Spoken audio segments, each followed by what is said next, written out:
My name is John Ketmer. I'm chair of the Council of the League and your host for this evening's event.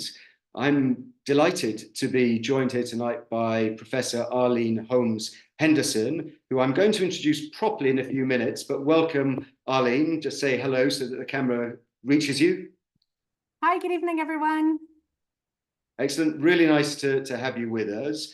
Bear with me for a few more moments as I tell you a little bit about the League. Those of you who are new to us, who haven't attended our events before, let me just say just a very few words about the League itself. The Anglo-Hellenic League is a long-established organisation, now over 110 years old.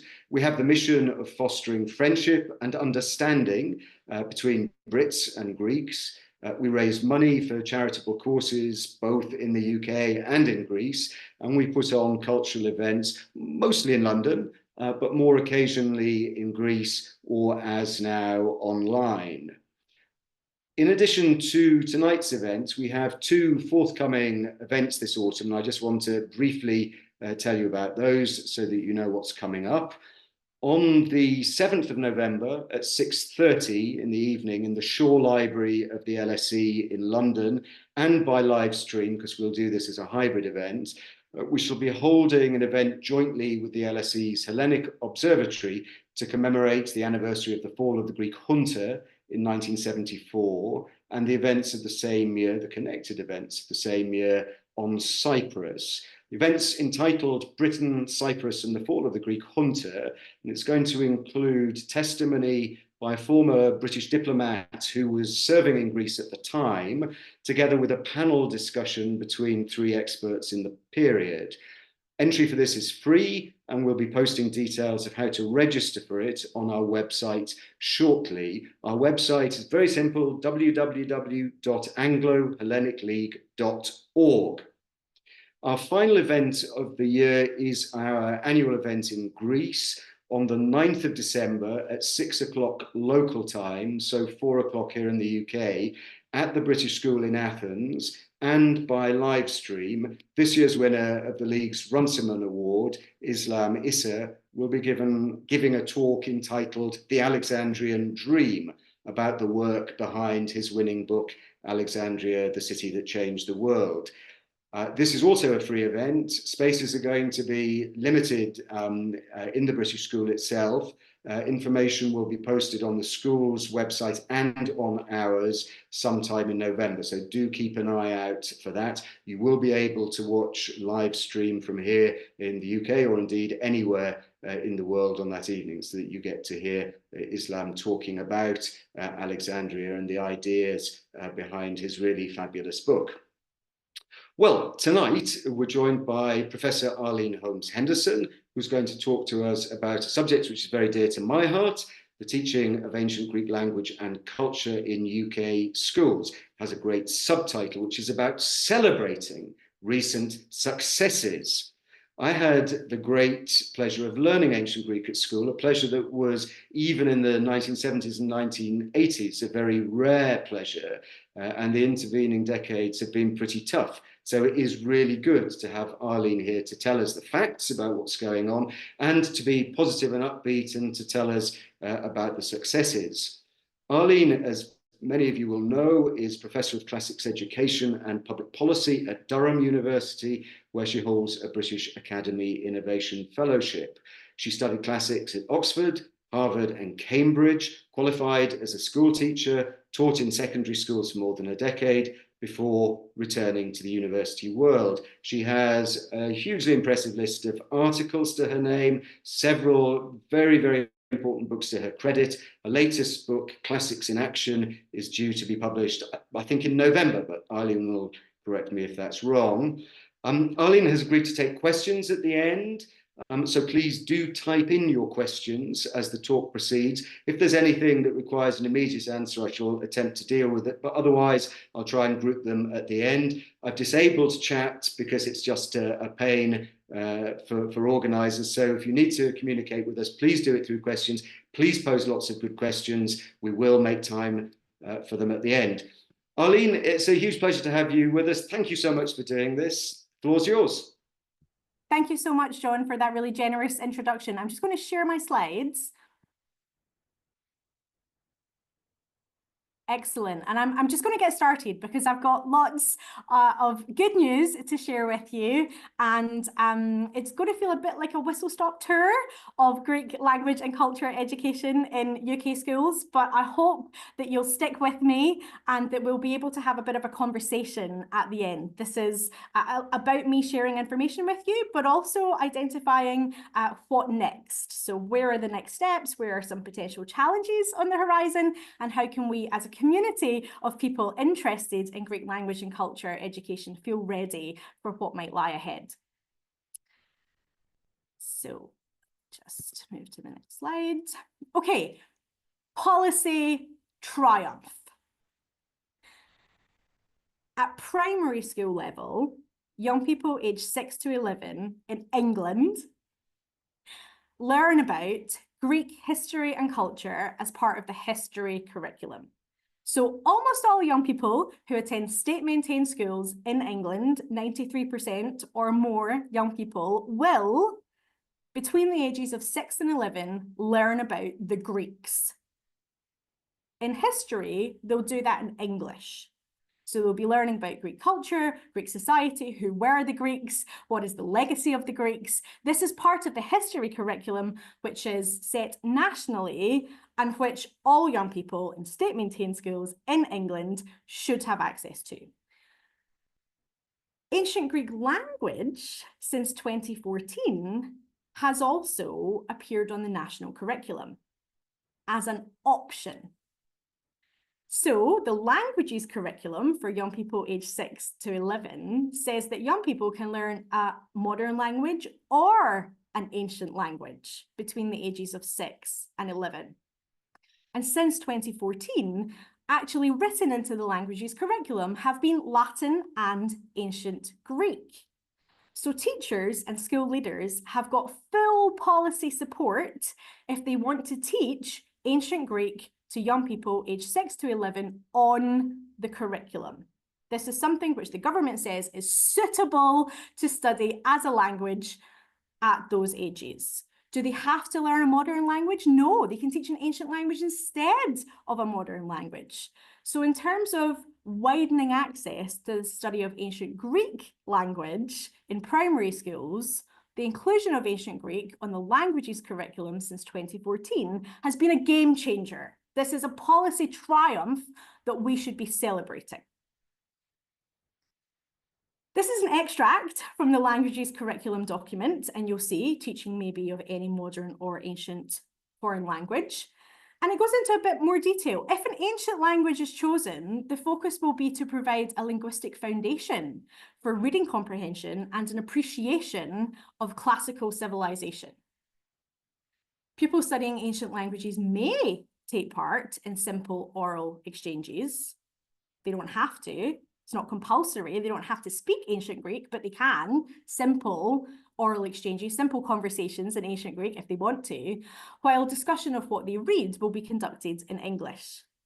And a linguistic foundation in ancient languages may support the study of modern languages at Key Stage 3. Key Stage 3 being high schools, moving on from age 11 up to age 14. So this policy support has been instrumental in helping teachers and school leaders take the decision to include Latin or Greek in their curriculum in primary schools for young people aged 6 to 11. It has to be said that most primary schools have chosen Latin rather than ancient Greek. I, together with Steve Hunt and May Moussier, ran a project called Classics in Communities. It was based at the University of Oxford. And in 2014, we realised that there were generations of primary school teachers who themselves hadn't had access to Latin or Greek at school, but with this policy change, were suddenly given the option of teaching these languages in their classrooms. So Classics and Communities had two purposes as a project. The first was training. We provided training in Latin and Greek. We did a morning of Latin and an afternoon of ancient Greek. Of course, it was very basic, right? And in Greek, we had to teach them the alphabet, we had to do some transliteration, we had to do some simple sentences. But the idea was that if teachers began to feel confident in teaching the basics of these languages, we would then support them over a period of time to feel confident and competent to roll this out across the languages learning at Key Stage 2 to make this the main language of study. Feedback from teachers in the training programme was that they could immediately identify the links between Latin and English, and they could see the benefits of this for literacy. Feedback from teachers about Greek was that it was interesting. They loved being language detectives. They thought it was fun to decode and to write their own names in Greek letters. They also said they found it hard. And they said that if they were finding this hard, probably their young people, age 7 or 8 or 9, were also going to find it hard. So the majority of teachers on this project chose to teach Latin, but some did teach ancient Greek. And we supported them throughout their initial training period, but we were also conducting research as part of this project. It had two aims: one was training, one was research. And the findings of the research from this project, some are in Forward with Classics, this book that was published in 2018, and some are in another book that I'll share with you later. But I've included here a case study from one of the teachers who decided to teach ancient Greek in his classroom in a primary school in the east of England. And he talks about assessment data. So assessments which are standardized assessments called INCAs. For this particular cohort who had started learning ancient Greek, the pupils showed improvements in English comprehension, spelling, word reading, and word decoding. And when asked to reflect on his own professional development, this teacher said that he learned how language and role-playing could bring a distant time and place to life in the classroom, but it could also support high level of attainment for all pupils, regardless of background or their previous attainment levels. So this is a real success story of a teacher who came to one of these training sessions, thought, yeah, do you know, I love Greek. I want to start teaching Greek. He taught Greek in his classroom, and he has shared, as part of a case study in one of our publications, the fact that the young people benefited across the curriculum from that experience. There hasn't been a lot written on the study of Greek in primary schools, but I can share with you a couple of publications here. One is a literature review that I was commissioned to do along with Katrina Kelly by the Department for Education. The first publication from the Department for Education and Classics for 34 years. And this was specifically to look at the provision of ancient languages in primary schools. And so there's quite a lot in that publication about the learning and teaching of Greek. Expanding Classics, a book that I edited and was published in 2023, also includes a chapter specifically about the impact of learning and teaching Greek in primary schools. It's got more data for Latin, but there is some data for Greek. So if you'd like to learn a bit more about that, these would be the two places that I would suggest looking. I think another thing to celebrate is the fact that at a time when schools are seeing their budgets reduce and parents are finding it harder to pay for enrichment activities and trips, we have classical charities who are providing funding to make fantastic learning and enrichment activities possible. So the Classical Association, the National Subject Association for Classics, provides grants to schools of around £500 for a range of possible learning and teaching experiences. And I've taken an example here from the Classical Association's website, which shows that this group of children from the northwest of England were given a workshop which focused on Greek drama.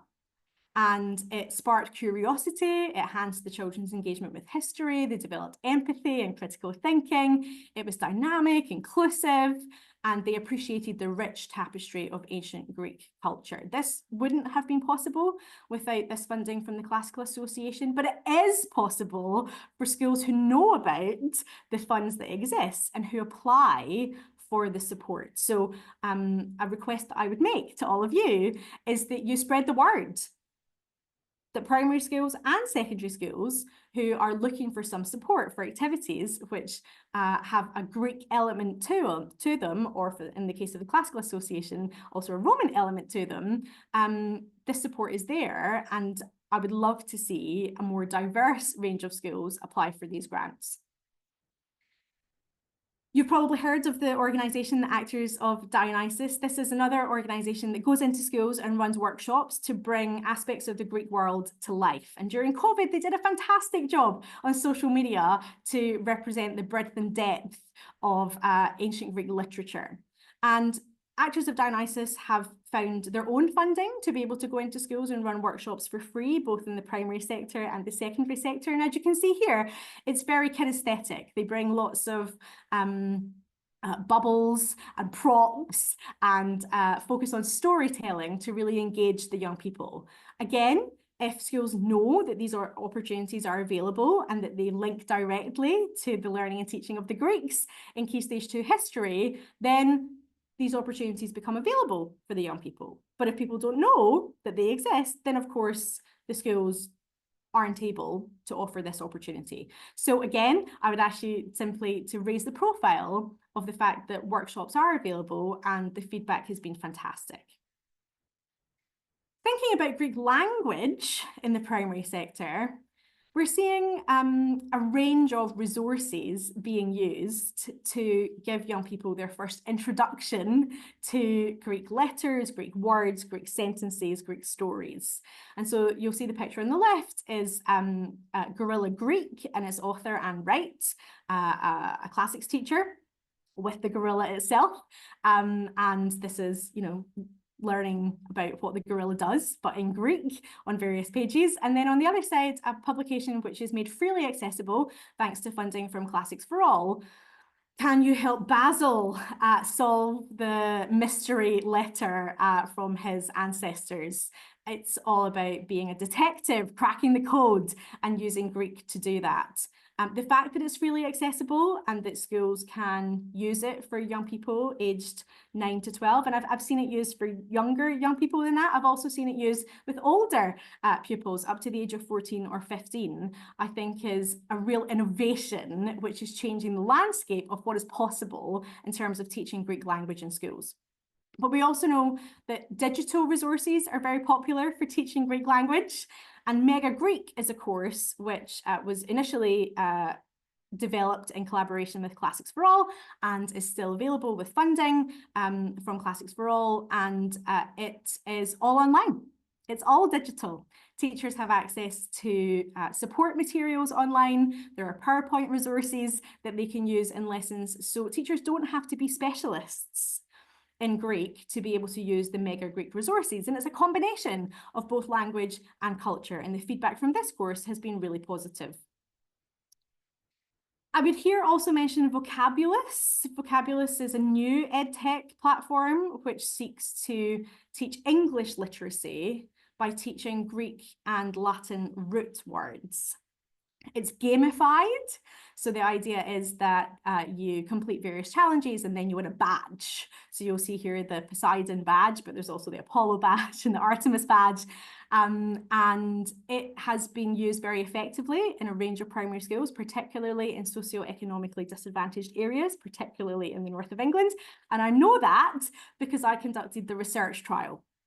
So another publication, if you're interested in the impact of Greek on English literacy through the lens of word roots, this was funded by Christ Church, Oxford, and was published in December last year. It's freely accessible online. This looks in a bit more detail about how Vocabulous uses Greek root words to help build English literacy and what the feedback has been from young people and their teachers. It's currently available free to schools via funding from Classics for All. And I think it's really important to acknowledge here that the expansion of Greek to state schools has been made possible by a generous grant from the A.G. Leventis Foundation to Classics for All for the Electra programme. Since 2017, Ancient Greek has reached many more state school pupils than would have been possible without this funding. And this is both primary schools and secondary schools. And so this funding really has supercharged young people's access to Greek. I'm showing you this table because the British Council conducts a language trends survey every year.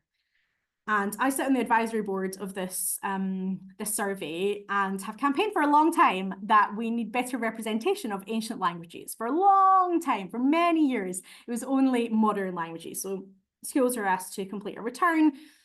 Which languages are you teaching, for how long, which pupils, as in how many pupils at what age or year group are studying them, how many minutes on the curriculum do they get, how many minutes off the curriculum do they get. And I thought that wasn't very helpful for those of us who specialise in ancient languages because we don't have access to similar data. So I'm very pleased to say that we now collect data both on ancient and modern languages. And so moving out of the primary sector and into the secondary sector, so for young people aged 12 to 14, what we would call Key Stage 3 in England, I'm sharing with you the data for Latin and Ancient Greek. So at Key Stage 3, we've got data for independent schools and for state schools. Independent schools where parents usually pay for their students, their children to attend, and state-maintained schools, state secondary schools, where the majority, 93% of the population in England attend for free. And the survey is interested to know, when languages are they taught on timetable, or are they taught as a club? Are they taught as a breakfast club? Are they taught after school club? Are they taught at lunchtime? Something that's an extra. So you'll see here for Ancient Greek, of the schools that returned the data, and this is not a compulsory return, so we have partial data, but nevertheless, it's interesting. Independent schools, 21 independent schools have Ancient Greek on curriculum. 12 independent schools have Ancient Greek as a extracurricular club. State secondary schools has an asterisk, and you might say, well, why is there an asterisk? That's when there's not enough data to justify a number, or you could potentially identify individual schools. So it's fewer than 5, right? Fewer than 5 state schools responding to the British Council Language Trends Advisory Survey had Ancient Greek on timetable as a full curriculum subject for young people aged 12 to 14. Compared to 21 in the independent sector. Not great. However, in the extracurricular side, there were 8 state schools that had that. So you can see here the numbers for Latin are much higher, but what I see here as a celebration, something to view as a success, is the fact that Ancient Greek is listed, right? Ancient Greek is listed alongside Japanese and Polish and Urdu. We have representation for ancient languages. And my hope is that from 2022 into 2023 and onwards, we will see these numbers grow for Ancient Greek. Particularly because of this, and this is such a triumph and something to celebrate. It is the Intermediate Certificate in Classical Greek. And I know lots of people who are viewing this live know all about this because you have been involved from the very beginning. So for those of you who aren't familiar with the Intermediate Certificate of Classical Greek, it is an attempt to offer pupils some sort of qualification for learning some Greek in secondary schools.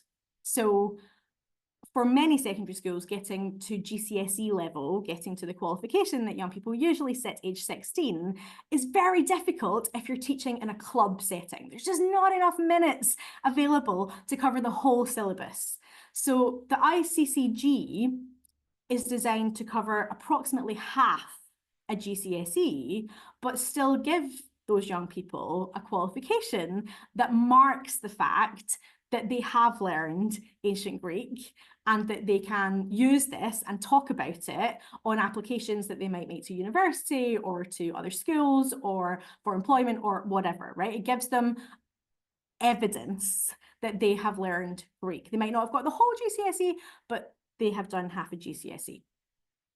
And this has absolutely positively impacted access to ancient Greek in the state-maintained sector. So there was a pilot program for this to see whether there was going to be appetite from schools, and the number of state schools who took this up was really surprising. There was a high number of state schools, as many state schools as independent schools, and all over the country. So not just in London and the southeast, but some geographic representation from outside London and the southeast. So this is a huge triumph. It's been a large amount of work for individuals who have worked on a pro bono basis.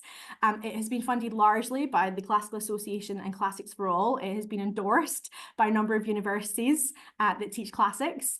And I think this could be the saviour of Greek at Key Stage 3 into Key Stage 4. So for young people in secondary schools who want to do some Greek, this gives them something concrete to be able to feel proud of.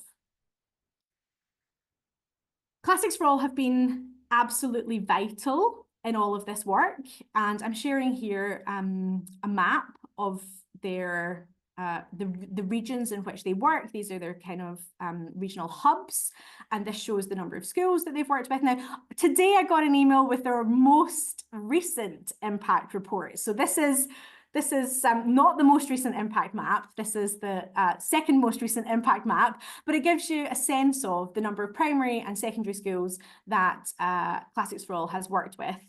And they have been so important in supporting teachers locally with the introduction or the expansion of ancient Greek in schools. Where schools don't feel able to introduce Greek to the curriculum, Classics for All has taught Greek via a Greek academy on a Saturday morning. And this is something which has been available both in Liverpool and in Cambridge.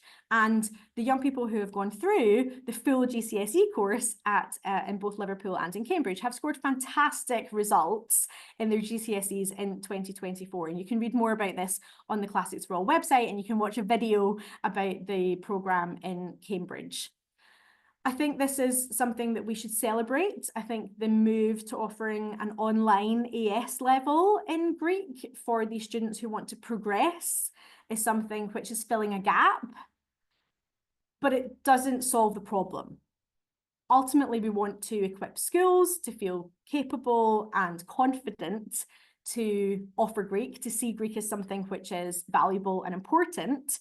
And so yes, we can introduce online measures. Yes, we can have university-based courses on a Saturday morning. But I think at the same time, we have to be thinking about how can we strategically raise the profile, currency, and status of Greek language with the education sector nationally so that we can move towards more on-curriculum teaching for this subject. Now, I'm an optimist. This is a stretch goal, but I think as a community, this is something that we need to be working towards.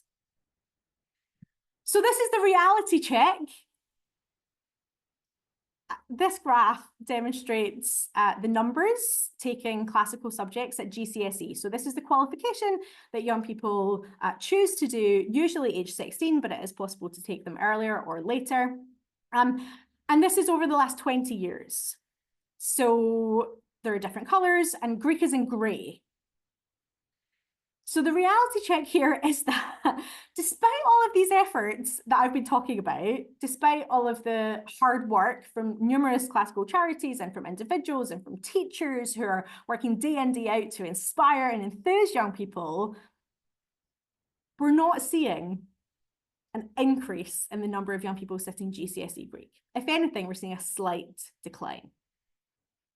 At A levels, this is the qualification that young people would set age 18. Again, this is a choice. They can choose to do other curriculum subjects, but if they choose to do a classical subject, again, Greek here is in grey. The numbers are tiny. It was around 200 for a long time. It fell to 162 last year.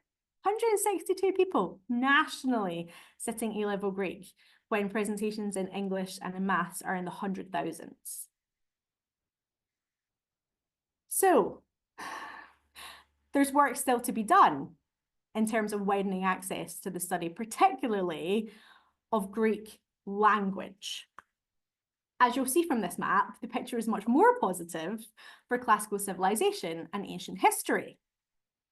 These qualifications also involve the study of the Greek world, Greek civilization, Greek culture. Both classical civilization and ancient history include this, but it's in English.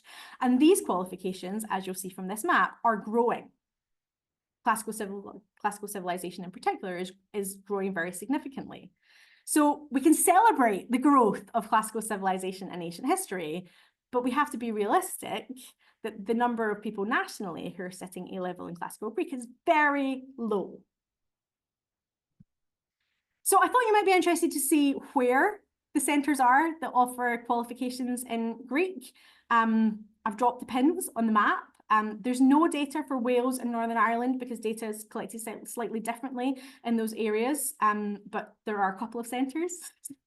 There aren't a lot of pins missing. And the Scottish centres are doing English exams because since 2014, it's not been possible to set any qualifications in Greek via the Scottish Qualifications Authority because they axed classical Greek owing to the low uptake policy. The numbers fell so low that it was no longer viable for them to continue qualifications at, it was then standard grades higher and advanced higher. So all of these schools are independent schools in Scotland who are teaching A-level classical Greek, whilst their students are mostly doing Scottish qualifications for their other subjects. It's very different, this map for Greek, to Latin. So I'm showing you this so you can see the contrast between the ancient languages. Greek, Latin. Many, many more centres are presenting candidates at A-level for Latin. It is simply a more popular ancient language, and it's more geographically diverse. So there are many more centres around the country offering A-level or equivalent qualifications in Latin than there were in Greek, which were centred mostly around London and the South East. And then I thought you might be interested to see classical civilization. This is where the centres are that offer A-level in classical civilization. In Scotland, classical studies is available via the Scottish Qualifications Authority. So these are the centres in Scotland that offer classical studies. And then this is ancient history. So ancient history is much smaller than classical civilization, but is growing. So something to celebrate. I thought you might also be interested to know about school type. So for A-level classical Greek, 92% of the candidates who sat that qualification in 2019, and I'm using 2019 because it's pre-pandemic data, 92% were from independent schools, schools where parents pay for their children to go and be educated. 5% came from selective schools, so that's selective usually on prior attainment, sometimes known as grammar schools, but it may also be selective as faith schools. And 3% of the candidates in 2019 for A-level classical Greek came from non-selective state schools. You might think, well, how representative is this of the nation? It's completely inverse. So 93% of young people in England attend non-selective state schools and 7% attend independent schools. So the A-level classical Greek qualification is, as Greta Thunberg would say, all wrong, right? It's all wrong. It's inverse. So my encouragement is that we all have to work together to widen access to the non-maintained state school sector for ancient Greek. And great work has been done in this already, but there's more still to be done. I thought you might be interested to compare it to Latin. Still, A-level Latin is majority independent schools, but there's a bit more equality between the state school selective and state school non-selective. If we move on to classical civilization, it's very different. So the majority here are non-selective state schools, with some selective state schools, and then a third coming from independent schools. And ancient history is the most democratic of the 4 classical subjects available in England, with an even bigger majority coming from non-selective state schools, about a third coming from selective state schools, and the minority coming from independent schools. So Greek is a bit of an outlier. compared to the other subjects. So I've got a question for you. What is the greatest distance a state school student had to travel in 2019 to be able to access A-level Greek? I think you know it's probably quite far because there aren't many state schools that were offering A-level Greek in 2019, but I hope you're shocked. Depending how well you know towns in England, you might recognise the one with the bridge is Berwick-upon-Tweed, and the other one is Stratford-upon-Avon. 400 kilometres, 249 miles. School in Stratford, non-selective state school, selective state school, offers classical Greek, A-level.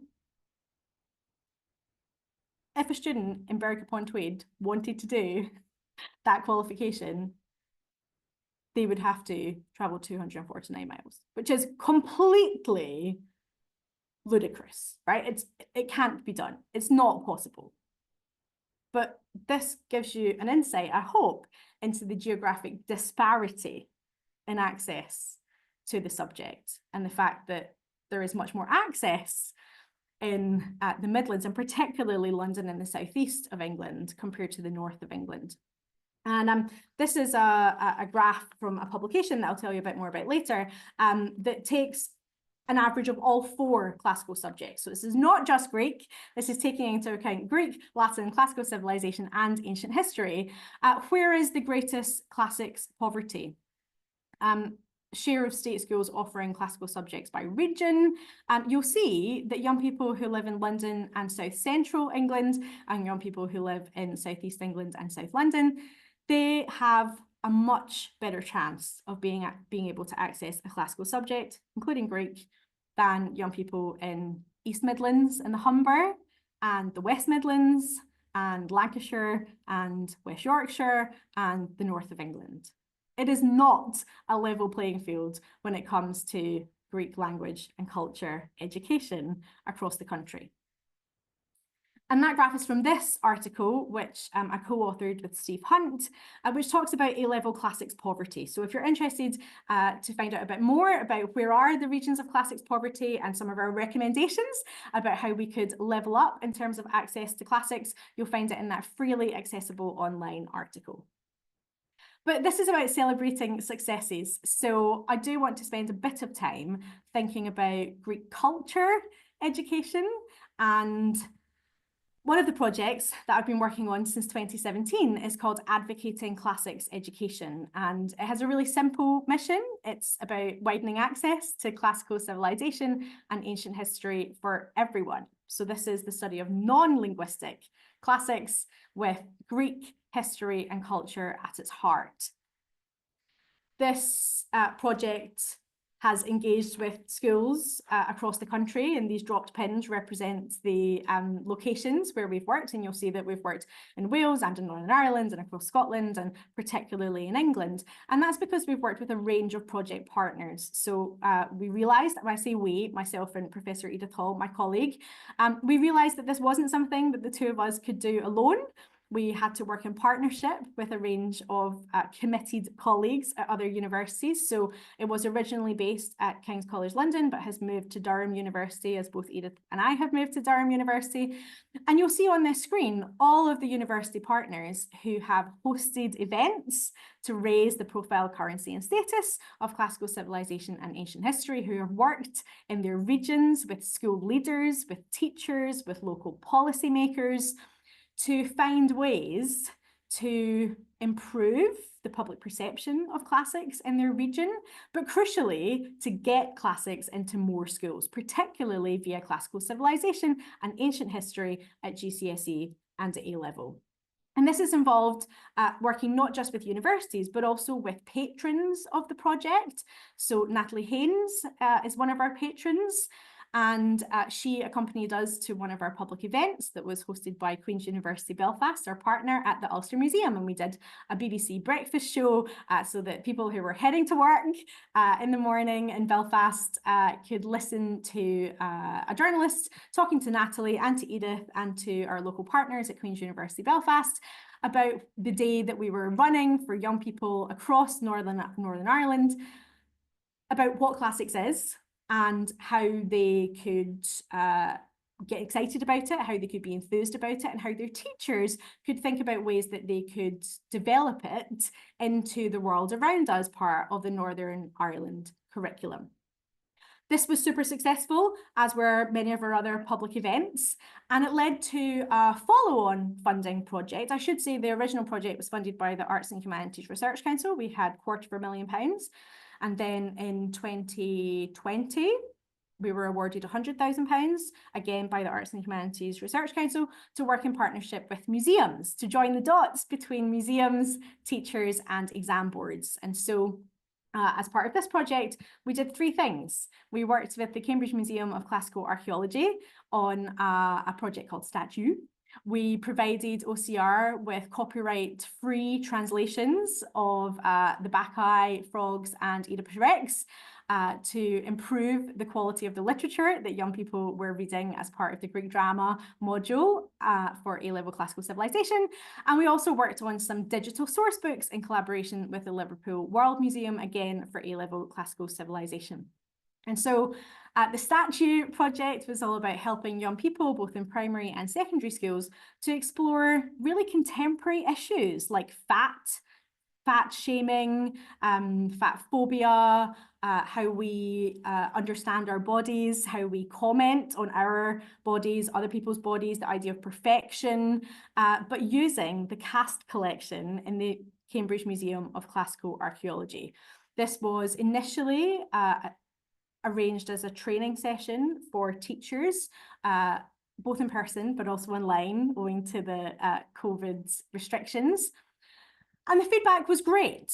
So using various casts in the collection, teachers and students were asked via Mentimeter to describe the statue based on what they'd learned.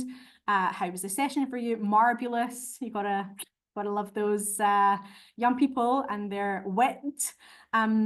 This project developed into our work with the Liverpool World Museum to create digital source books. And these are very whizzy, and these are freely accessible online, going into the Liverpool World Museum stores to find extra examples of material culture sources that teachers could use to teach these options as part of classical civilization. There are prescribed sources, there are famous sources, but what about additional sources that could be used to hook young people, to get them interested, but also to give them additional material that they can use as part of their teaching and learning? And so there are all sorts of sketch fab. You can go 360 around the object. You can click to reveal the question. There are thinking points. There are videos embedded in these digital source books. And we also worked directly with the curator at the Liverpool World Museum in preparation for a major exhibition, to which we invited local teachers and students by working together on education materials. So this was a real success story in terms of working with museums outside London. But we also worked with the British Museum because most of the sources, or at least many of the sources that are prescribed for classical civilization and ancient history, are in the British Museum. So we provided some collaborative teacher training with the British Museum and their curators. We also provided some professional development days for teachers. We managed to negotiate some private views for classics educators to the Troy exhibition that was at the British Museum. And this is some of the feedback from the teachers who attended. And you'll see one is from a home educator. So we thought it was very important to also include the home education community in this. And we also organised OCR Classics in 20 British Museum Objects event. And the Classical Association provided funding for schools in Leicester and in Durham and in other parts of the country to come by bus to attend this event. And what was really great about it was that young people got the opportunity on that day to meet other young people from other schools who were also studying classical civilization, and the chance to ask questions, not just to their own teacher, but also to the experts from King's College London, from the British Museum, and to a range of other engaged stakeholders. It was completely free. It was described as Glastonbury for classics teachers. The 100 tickets sold out, I think, within an hour and a half. It wasn't possible to add any more tickets, but there's certainly demand for this type of event working with the British Museum, and I would suggest other museums across the country. The work that I've mentioned with the Liverpool World Museum and with the British Museum and with the Liverpool World Museum and Cambridge, they are all written up in this book, Expanding Classics, that was published last year. So there are chapters in there where you can find out a bit more about collaborating as a classics educator with museum professionals and with exam boards. And if you have any questions about that side of things, I'll be really happy to answer in the conversation afterwards, or you can contact me by email afterwards. So I want to enumerate, I guess, the good news when it comes to non-linguistic classics. So the young people in schools who are studying the Greeks, the numbers really are going up in the state sector. So at GCSE, this is the exam that young people aged 16 usually sit. Entries have risen by almost 1,000. They're at the highest level in the last 20 years, a 27% jump in numbers in the last 12 months. Woo! The GCSE equivalent for ancient history have also risen. Highest number of entries since the qualification was launched, a 15% jump in the previous 12 months. A-level classical civilization numbers have risen by over 1,000. That's a 36% jump in numbers over the previous 12 months. And A-level ancient history numbers are at the highest figure for the last 20 years, a 22% jump. So the hard work that's being done by the teachers in the schools, by the teacher trainers who are equipping the next generation of teachers with the skills that they need to go out into the schools, by the classics charities providing the grants and the funding and the continuing professional development, by the people who are writing the textbooks, who are preparing learning and teaching materials to make possible access to the ancient world, the museum's colleagues who are inviting schools in, as well as creating digital resources that can be used, and also the classics academics who are working really hard on outreach and widening access with some support from major British funders. By working together, by collaborating, we have successes to celebrate, and we have to remember that. And it's not just about schools. So the Classical Association also has a network of branches, and this is for people of all ages. So I think learning classics in the community is something that the Classical Association does really well. These branches give usually a really dynamic and varied programme of lectures. There are opportunities for lifelong learners of classics to meet school pupils of classics and to share their ideas and their enthusiasm for classical subjects with, again, a really wide range of stakeholders. So if you're not yet a member of your local Classical Association branch, I would encourage you to check it out, because there are lots of opportunities to get involved, and the membership fees are very small and the reward is great. I think it's important that I acknowledge that this is a collective effort, and there are lots of other people who are doing great work to widen access to the study of Greece and Greek. So the Cambridge School Classics Project has an ancient history programme freely accessible on its website, which are helping history teachers teach ancient history without being specialists. The Hellenic Society, or the Society for the Promotion of Hellenic Studies, also provides grants. They provide grants of between £500 and £600 for schools to buy books or teaching materials. Again, it would be great if you could help us spread the word about those so that more schools, again, geographically diverse parts of the country, apply. The National Extension College provides online classical civilization A-level courses for teachers or for anyone who doesn't have the opportunity to do that at their school. That's a digital solution which is available, and the Classical Association offers bursaries for that qualification every year to teachers who want to do the A-level before they teach the A-level. And CityLit is a fantastic place for members of the community who are interested in ancient Greece and in Greek to find out a bit more with a low stakes commitment. They can go for a half-day course, a day course, or a weekend course and find out if it's for them. I think we're doing well in terms of public perception of particularly Greek mythology and stories, and these people have all played a part in this. So I think public perception of Greece and Greek culture is probably better now than it was 10 years ago, thanks to people like Natalie Haynes and Madeline Miller and Jennifer Saint and Emily Hauser and Constanza Cassati and Pat Barker.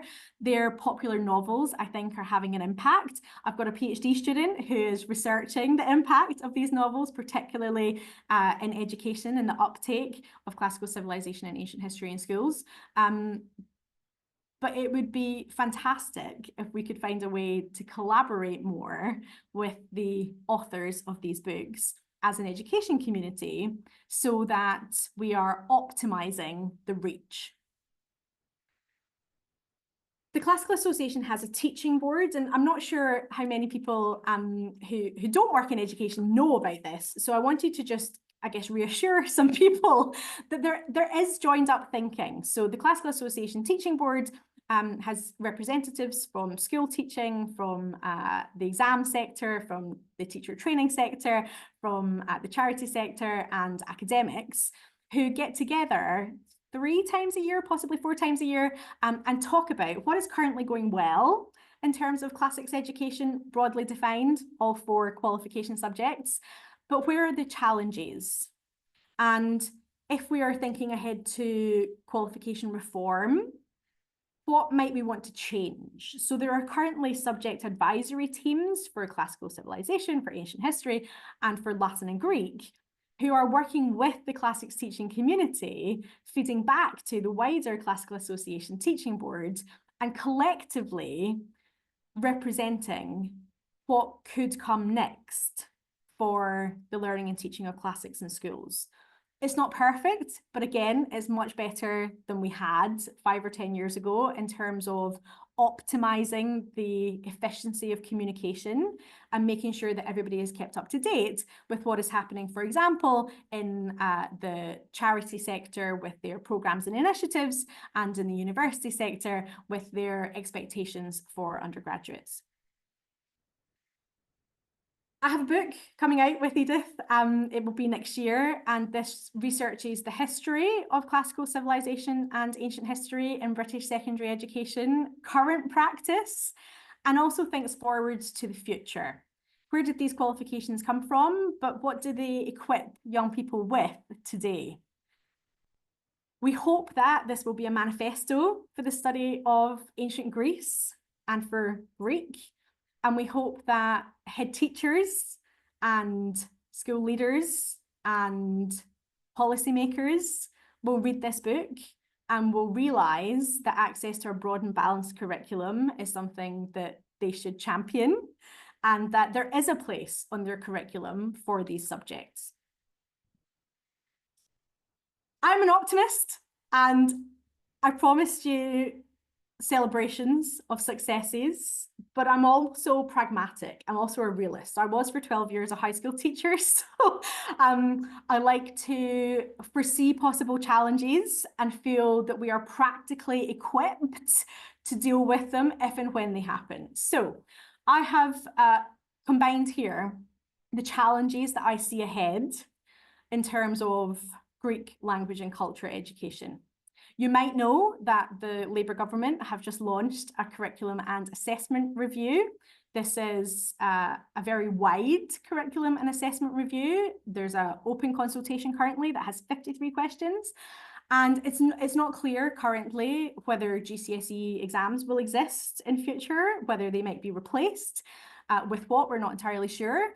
I think this could represent a challenge for a minority subject like classical Greek. I think it could also represent a challenge for classical subjects broadly defined, if only because the majority of people responding to this consultation will be from curriculum subjects with greater numbers. So if they get 50,000 responses for English and they get 70 responses for classics, I think that could be problematic. So my encouragement to you is, even if you're not a teacher, even if you don't work in education, please complete the consultation about the curriculum and assessment review. Answer only the questions which you feel are relevant, but advocating for the existence of classical subjects on the curriculum and the availability of assessment, I think will certainly help in terms of keeping this on the agenda of the panel. I think we have to be realistic about Greek language, and I have lived through the demise of Greek language qualifications in Scotland. I have lived through the demise of Greek language qualifications in New Zealand, and I'm very worried about classical Greek as an examined qualification in England. We're told that the only exam board that offers this subject is fully supportive, but we have to be realistic that with 162 presentations, the exam board will be asking questions about financial viability. How viable is it to set a paper, to vet a paper, to moderate a paper, to mark a paper, to provide an examiner's report on a paper with so few candidates? So I'm worried about a low uptake policy being initiated, and I'm worried about whether there will continue to be qualifications available in ancient Greek. I hope very much that there will, but as a community, I advocate us working together to make sure that that happens. I think we need to do more to improve public perceptions of our subjects. Unfortunately, there remains the baggage of classics, that it's what the intellectual elite do, it's what the cultural elite do, it's what the financial elite do. I've spent all of my professional life trying to counter those narratives, but it's a work in progress. So again, I would advocate that we work together to change public perceptions so that classics really is for everyone, and that state schools think that having classical Greek on their curriculum is perfectly normal. And finally, I have experience of teacher training, running a PGCE programme, and I'm concerned about maintaining the supply of teachers who feel qualifies and equipped to teach ancient Greek in schools to A level. There are currently bursaries available to teachers who come on the Latin with Classics PGCE programme, around £25,000, but it has in the past been between £10,000 and £25,000. And even then, our PGCE places have not been full. It has been hard to recruit teachers. It's been hard to retain teachers on a PGCE. And most of the PGCE, certainly mine, has been allocated to Latin and classical civilization or ancient history. We have people who come with Greek. We have people who want to teach Greek. There are so few placement schools that make it possible for them to teach Greek at GCSE or A level. I think that this is certainly an area that we could do a bit more research on and a bit more practical work on to maintain the teaching supply of classical Greek specialists, so that we've got a strong argument for the maintenance of GCSE and A level in classical Greek. And so I want to end by sharing with you my ambition And that is that everybody works together more collaboratively. And so I'm launching this term in Durham, the Centre for Classics Education, Research and Engagement. You're all invited. On the 11th of December, I'm hosting a launch party for this centre. And the centre seeks to convene engage stakeholders in the classics education and research landscape. So we have PhD students who are researching the learning and teaching of classics and classics in society, but we're also bringing policymakers into discussion. We're bringing heritage professionals and museum professionals into discussion. Exam boards are part of the conversation. Classics charities are openly invited to come and talk to us about what's currently going well, where are the barriers, and how can we work together to find the solutions. So this is a brand new research centre in Durham. It's the first research centre dedicated to classics education, research and engagement. And I would love for us together to improve the landscape and widen access to ancient Greek culture and language for more young people. And I will end by just sharing with you ways for you to contact me. So I'm very active on X. So my own account is Prof Arlene HH, but you can follow the project at Classiv Ankhist is the Advocating Classics Education Project. Classics in Com is the Classics in Communities Project. My website has details of all of those publications that I mentioned and much more. And that's my email address. So if anybody would like to email me afterwards to continue the conversation, that's where you can find me.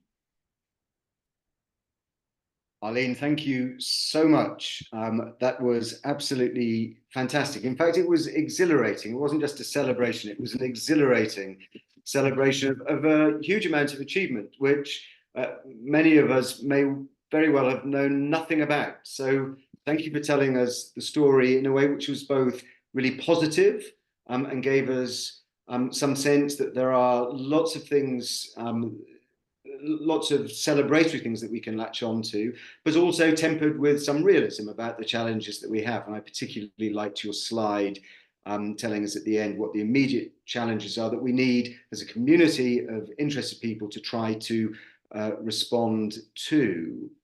I also really enjoyed the emphasis on location, weak spots, rich spots, and on networks, the sort of organizations that we can join up with. It was great to be reminded of the Classical Association and where it is. I had almost entirely forgotten that when I was a sixth former, I used to go to the Classical Association's fantastic talks in Hull, and they really did add to what I was learning at school. Networks are really important, particularly for threatened disciplines.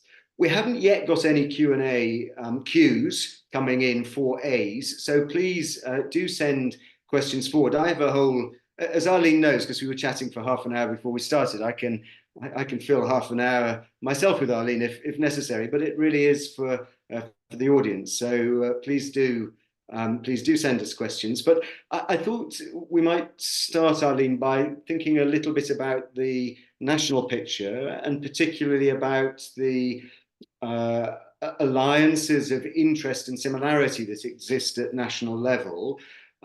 We have, I think, particularly post-16, a really challenging environment, educational environment for the humanities at the moment. Perhaps no more so than in languages, whether ancient or modern, where the numbers have gone down in French, German, Spanish, and everywhere there is a sense of crisis. Universities have been closing departments. What is your sense of the scope for creative partnership with teachers of modern foreign languages for making the sort of global case across the nation for language learning? Yeah, I think it's absolutely essential, John. And I work very closely with the languages community via the University Council for Languages and via the British Academy's Strategic National Committee on Languages. And I think there's absolutely nothing to be gained by working against modern languages colleagues. And this comes down to the nitty-gritty in schools. You might see from my background tonight, I'm in a secondary school in a classics department with some posters in the background of Greek goddesses. And when it comes to options time, choosing choosing subjects in year 9, usually for GCSE or for A-level, sometimes modern languages are timetabled at the same time as ancient languages. And I think that's really problematic, but a practical problem that teachers of Latin and Greek face, because sometimes they have to stand up in the classroom and say, well, you know, you could take Russian, French, German, Spanish, but here's why Latin's better, right? Because they know that for the subject to run, financial viability is a factor, and they might have been told you need to have at least 10 people in the class, otherwise Latin's not going to run. And I think that's a real slippery slope when ancient linguists start to set themselves up against modern linguists, because I think there's so much more to be gained by working together as a languages community, all championing the value of languages broadly described. And I don't think there are unique benefits from studying ancient languages. I think the study of all languages are worthwhile and a good investment of time. But I think that there is certainly more work to be done to ensure that the communication between modern linguists and ancient linguists, even within the same school, never mind within the same subject community, could be optimized so that as a group of languages experts, we feel stronger when facing future challenges. Is there any recent research, Arlene, which casts real light, both not just in qualitative or longitudinal terms, but in quantitative terms, about the leap from learning ancient languages to the facility that we all, those of us who've gone down this route, sense that we've gained for learning modern languages? Is there any real research that that helps us make the case for this? There are bits and pieces of research, but none have a large enough sample size to be taken seriously by power brokers, let's say. So I definitely think this is an area that we could and should research in a bit more detail, this transfer of skills between languages. Yeah, no, that seems to me to be key. One of the things that strikes me about Greek is that we have this, which is rather different from Latin, where we have this great resource in the various forms of continuum. One always has to be careful talking about continuities in the Greek language, but there is this undoubted form of continuum between the classical language and the modern language. Over 3 million Brits go to Greece every year now, most of them on holiday. They're all encountering a bit of Kalimera, Kalispera, Parakalo, Haristo. I mean, this seems such a good opportunity for forging bridges, particularly in junior schools, where the introduction to languages is always going to be very practical and very small scale. It does seem that there are opportunities here for advertising both sides of the sort of Greek language continuum. Yeah, I completely agree. And there are organizations that take that holistic approach, particularly in primary and early secondary schools. So there's one organization called WALLO, World of Languages, Languages of the World, that seeks to join the dots between ancient languages and modern languages, and shows modern Greek in relation to ancient Greek, but also other modern languages, to show young people that there are links to be made across languages and across cultures, and to do that in an inclusive way. So there's quite a lot of flexibility, particularly in primary schools, for teachers to choose how they want to teach languages in the curriculum. Do they want to teach one language and do that in depth? Do they want to sample a couple of languages? Or do they want to take one of these programs which teaches linguistic competency across a range? And unfortunately, I don't think language learning gets the curriculum time that it deserves in the primary sector. And there has been some research done on this. You know, do they get half an hour a week? Do they get 2 half hours a week? Haven't come across many schools that get more than an hour a week on languages, and certainly not in every year at Key Stage 2, but there are opportunities for the work that we do to dovetail neatly with the work that our colleagues in modern languages do. And as I said, I think genuinely we will achieve more if we seek to optimize the links that we have. Yeah, no, I that sounds very commonsensical to me. Questions are starting to come in, which is great. So from Isabel Clark, do you have any sense that there might be a change to education policy and classics with the recent change of government? Yes, I think there are very certainly going to be changes to education policy, and I think it all hinges on this curriculum and assessment review. So if this didn't come across clearly at all, I'm going to reiterate the fact that I think we really need responses from the classics community to this open consultation, and tell all your friends.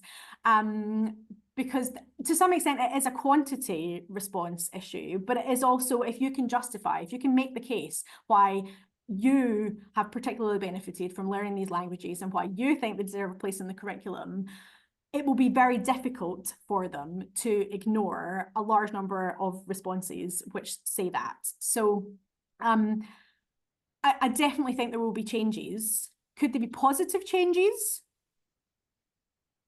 Possibly. I mean, I would like to hope that there could be more appreciation of the humanities. Could there be negative changes? Almost certainly. We know that the STEM agenda remains very strong in schools, so that's science, technology, engineering, and maths. We know that that remains very strong in schools. We know that there's a preoccupation with lifetime earnings and employability. And so we have to make a strong case that classics deserves a place on the curriculum in the same way that other curriculum subjects get a place on the curriculum.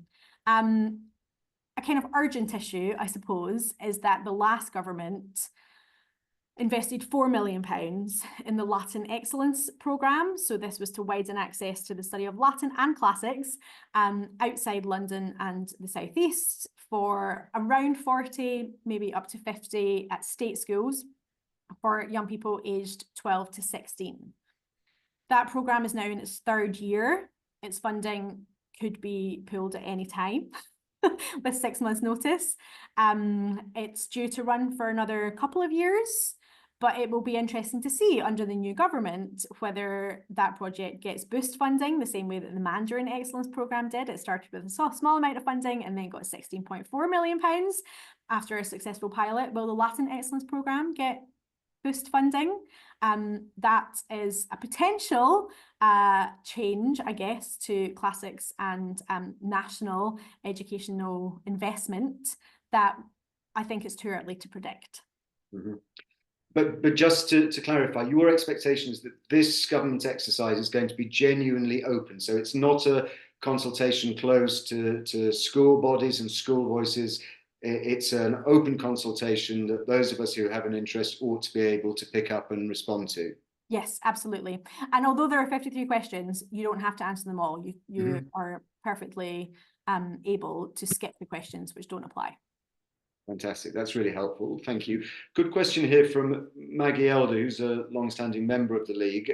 Because the questions are open in this format, I'm not going to read it all, but just to get to the hub of what she says, how can I get involved as a volunteer to promote the study of classical Greek? What are the opportunities to volunteer to promote the study of language? Well, thank you very much for that generous offer. We're always looking for volunteers because there are not enough people. I think the best thing, I can follow up with you about this specifically, Maggie, but particularly the classical charities keep a register of volunteers. So for example, the Classical Association and Classics for All often have projects on which they would really appreciate volunteers. So that might be working in the community, it might be presenting online, it might be mentoring or supporting a student through a qualification. They, I think, are probably the best first port of call.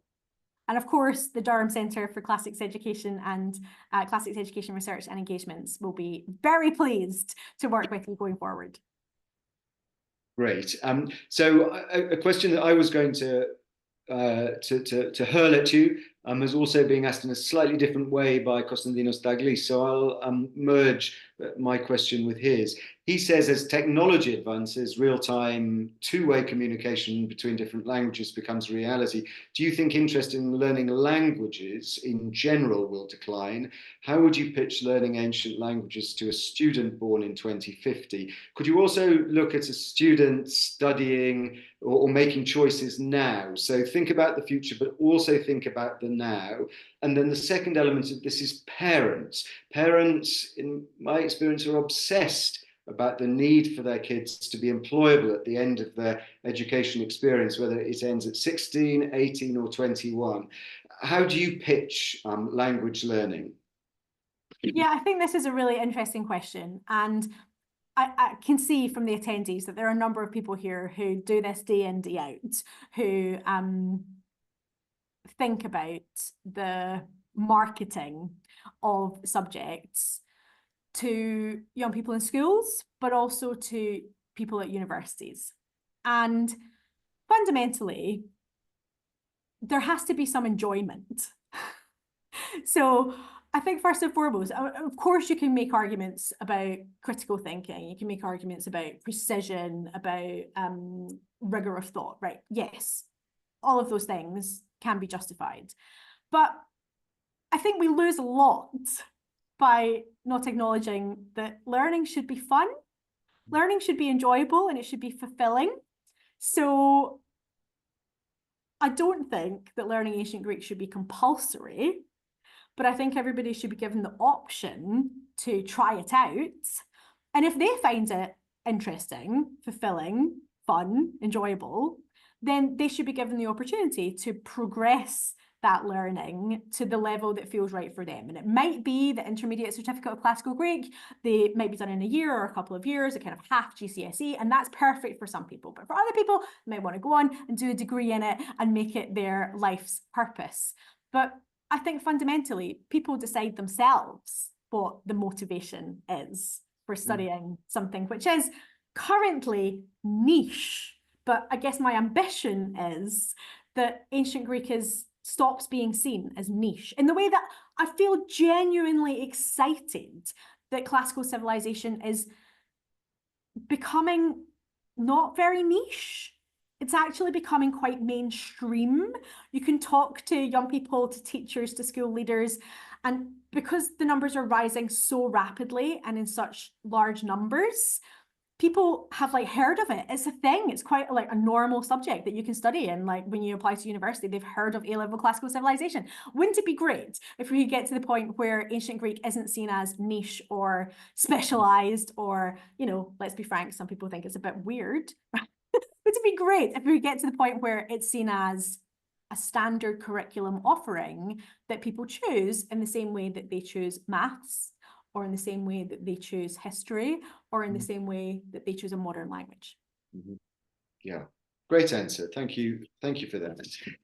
Can I ask you a slightly different question, which is about the schools themselves and teachers in the school environment?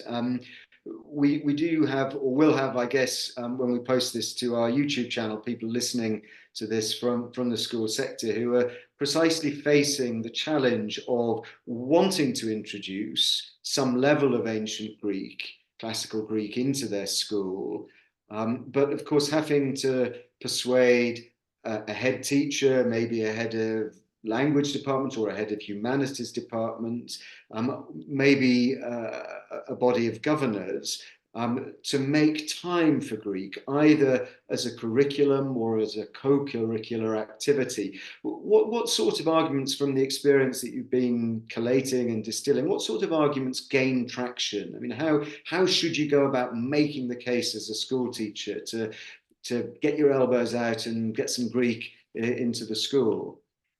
I mean, I guess I would say three things. First thing, teachers and school leaders often make decisions based on what is inspected, what they are going to be judged on. And currently, and it's important to say currently, as of October 2024, Ofsted is looking for a broad and balanced curriculum. So the the argument is quite easy to make for the introduction of Greek because it contributes to a broad and balanced curriculum. And because not every school is offering ancient Greek, it gives some schools a unique selling point. We offer ancient Greek as part of a broad and balanced curriculum. So from a kind of policy jargon perspective, this ticks an Ofsted box. Currently, it's important to say policies change. Currently, this is on our side. Second thing I would say is that the research I've done on the impact of learning ancient languages on young people's cognitive development suggests that learning Latin and ancient Greek, although there's less data on ancient Greek than I have on Latin, improves the English literacy skills of 3 groups of young people. And this is particularly in the primary sector, so young people aged 6 to 11. Young people who have special educational needs, young people who qualify for free school meals, and young people who speak English as an additional language. These are the 3 groups of young people who make particular significant progress in English literacy when learning an ancient language. This is a really strong argument that teachers can use, that school leaders can use when speaking to parents or when speaking to local officials. Why? Because supporting disadvantaged students is something which is on the mind of all educators. So for a long time, it was thought that ancient languages stretched the most able and that they were only appropriate for top set English or top set modern languages. And my research over 7 years in various locations across the country demonstrated that actually that's not true. They do very well, they enjoy it a lot, they can talk very eloquently about how they enjoy the etymological aspects and how they have a richer understanding of English literacy, but they were already performing at or above age-related expectations. So it's the young people who were performing below age-related expectations in English literacy who make the most progress when learning Latin or ancient Greek. So that, I think, is a strong argument. The third thing I would say is I am actually probably not the best person to have this conversation. I mean, I do it a lot. I spend a lot of my time speaking to teachers, school leaders, and parents. But in my experience, they respond much more positively to people like them. Yeah. So having other head teachers advocate how introducing Greek to my curriculum has made all of these positive benefits, or how introducing Greek to my curriculum is something that I initially thought was very mad and I was only going to try it for a term, but now we've adopted it as our language and all people study it for 3 years.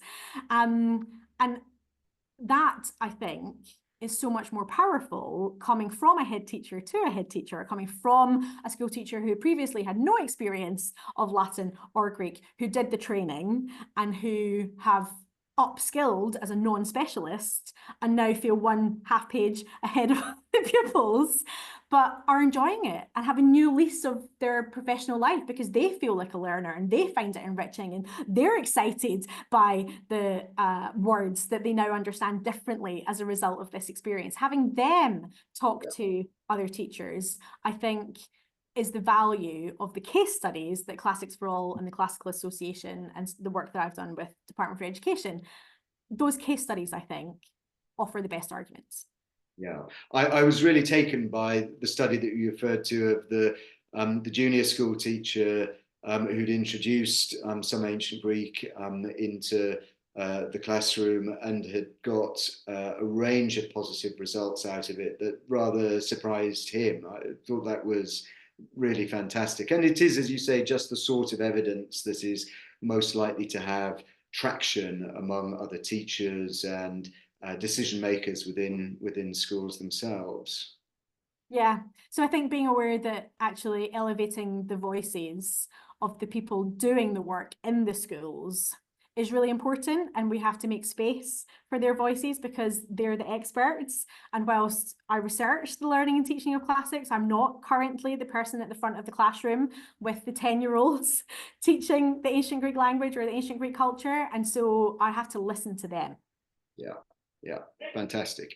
Great. Well, we have no more questions, so I think we should wrap up at this stage. You've entertained us really for now 90 minutes. Absolutely brilliant talk, wonderful slides, brilliant to be introduced to genuine, new, cutting-edge research, to to see the huge range of creativity on display, to get ancient Greek into the curriculum, to push classical learning in the broader sense across the curriculum as well. All of this is, excuse me, all of this is extremely positive. So congratulations to you and your colleagues, both for the research and for the underlying good that is being done in schools. Let's hope it grows. To all of those who are listening, as I've just mentioned, we will post this to our YouTube channel. It's very easy to find. Go on YouTube, type in Anglo-Hellenic League. So you'll find this in the next 48 hours or so. Please do show Arlene's fabulous talk and her brilliant slides to teachers that you know, to head teachers that you know, governing bodies who are thinking about taking classics on, taking ancient Greek on, or worse, pulling out of the business. This is a lot of positive material to encourage people either to stay with it or to take it up. So, Arlene, let me give the last material word to you. Thank you. Yeah, and I just want to end by saying thank you so much to all of you for joining me this evening, and I welcome you on my journey to take classics into the future.